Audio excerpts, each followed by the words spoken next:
You call Trin daddy. Y'all.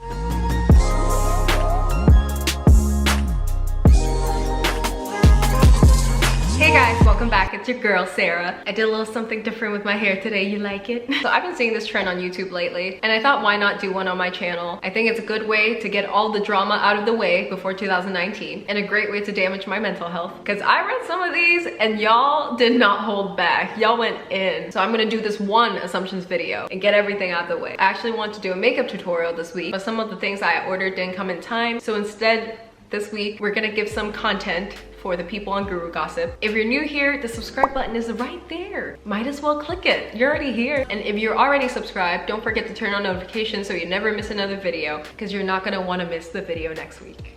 That's all I'm gonna say. Anyway, let's jump right in, shall we? So let's just get this big one out of the way, because a lot of people sent this one, which is your family is rich. I think a lot of people assume that because I studied abroad. I wouldn't say that my family is rich, but they are well off enough that they are able to support me through college, at least partially. I did get a very substantial scholarship from debate, so my tuition was a lot cheaper than what most international students have to pay, and my family did support me a lot.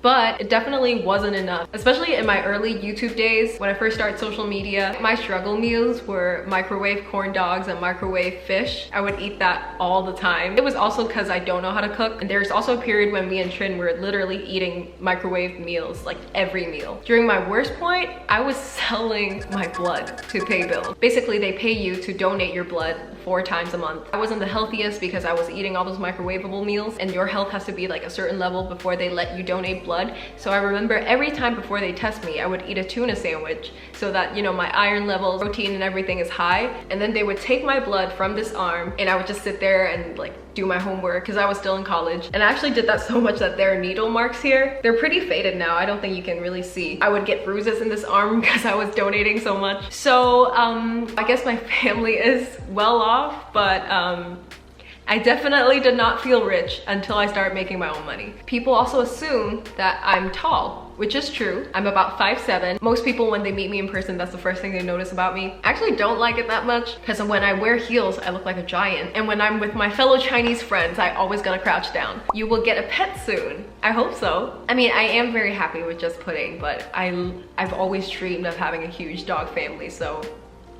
maybe. Oh, this is another good one. You were popular in school. I was like the least popular person in school. I couldn't even keep the friends that I had. I always looked really awkward. Went through a tomboy phase. I went through an emo phase. For a while, I had this like weird half mullet. And after that, I had a bowl cut. It was like all the worst fashion choices you could possibly make, I made all of them. So because I looked so awkward and I had such a weird, awkward personality, it was really hard for me to make friends. I'm also a bigger girl and people weren't very nice about that. So no, I was definitely not popular. You're secretly a nerd.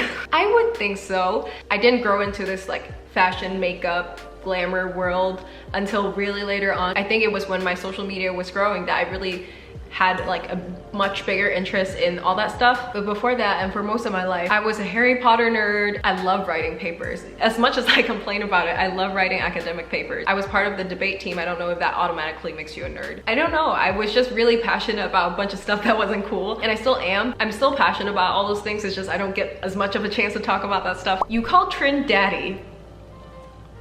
Y'all, you're mixed. So I've talked about this before. As far as I know, I am almost 100% Chinese, but there is someone British like 3-4 generations ago. So allegedly, this is from what my family told me, I'm 1/8 British, but I don't know for sure. So I'm gonna get one of those DNA kits to see what I really am. Stay tuned for my ethnicity reveal video. You give off a bad bitch persona, but you're actually a real softie. Oh, that's a cute one. I mean, I hope I give off a bad bitch vibe. I do think I have a pretty soft personality, especially with people who I love and am comfortable opening up to, which is like 2 people. Yeah, I would say I'm a softie. You turned gay because of your boyfriend. So for people who don't know, my boyfriend is transgender, and when we first got together, he wasn't transitioning and he still used she, her pronouns. And a lot of people assume that I'm bisexual just because of him, because I never really talk about my previous relationships, but I have dated women and men. That's pretty much it. You're gonna marry a white.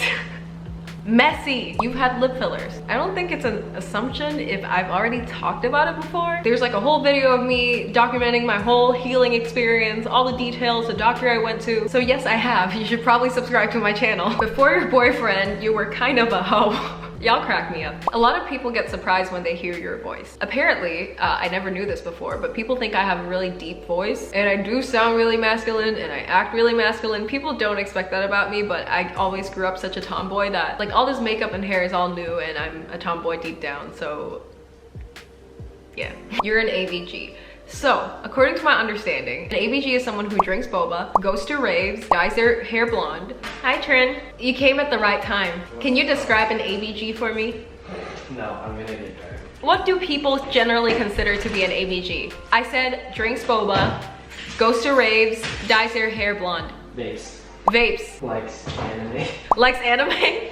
Sometimes. So I do drink boba, and I have bleached my hair, but I did not do the last 3, so I'm not an AVG, right? You smoke cigarettes. So yes, I do. It's something that I've talked about before. I have been smoking for a long time. I'm not gonna say how long because I know my mom watches, but it's something that I picked up because I didn't know how to handle my stress as a teenager, and it just kind of followed me ever since. It's a habit that I really don't like and I don't condone at all, but stopping takes time and effort and I'm working on it. But yeah, it is what it is. You were bullied when you were little. So I don't know if you would call it bullying. I definitely got teased a lot. The worst thing I think is one time a bunch of kids from my class, they used a classroom projector to put a picture of me on the blackboard and then wrote a bunch of mean stuff on it, and everybody was in on it and posted it all over Facebook to make fun of me. And I don't talk to any of those people anymore. But yeah, that was the worst of it. It was never violent. It was more just like making fun of me and who I am. You look like you drink sparkling water. Yes, I actually do really like sparkling water. Your favorite movie is Shrek 2.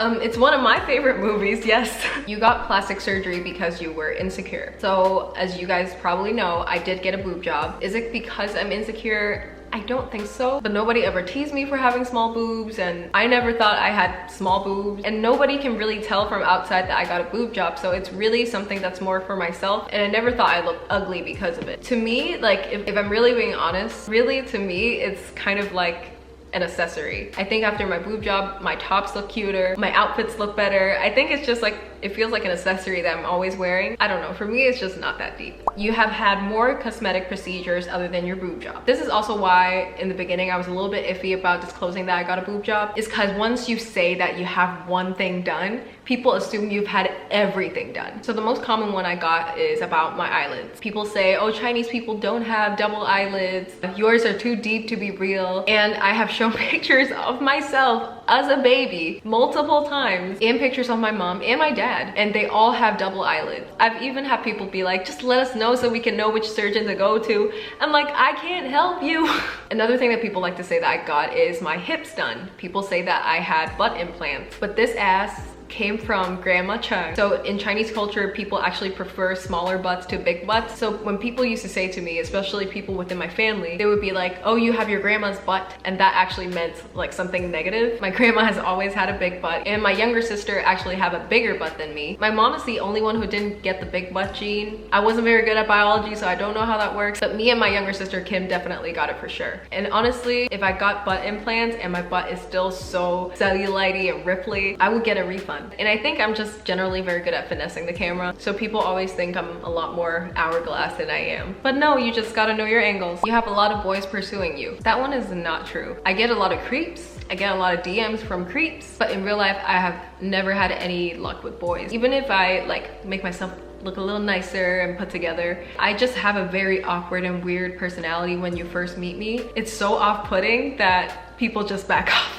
So no one really approaches me like that, and it makes it even hard to make friends. I think it's just because I'm an Aquarius, so I'm just naturally like really weird. But I think most of my friends became my best friends because they stuck through that weird phase, usually because they have to because we're in the same class or something. And then they get to, you know, the nicer side, the part where she actually can communicate properly. But no, I do not have any boys chasing me. You had really good grades in school. I definitely did a lot better in college than in high school. I just always hated my teachers in high school because they were Catholic, they were strict. They didn't allow anybody to have their own thoughts. I was very rebellious, so that just made me hate school. But in college, I got to study what I liked. My grades got better, and I had a lot more fun. So that is it. Those are most of the questions that I got asked. This was a terrible idea. I'm probably never gonna do this again. Thank you for sending your assumptions in on Instagram. I'm gonna remind you one more time to subscribe and turn on notifications because I'll be posting every Monday, and I got something delicious for y'all next week. Thank you so much for watching. I'll see you next time.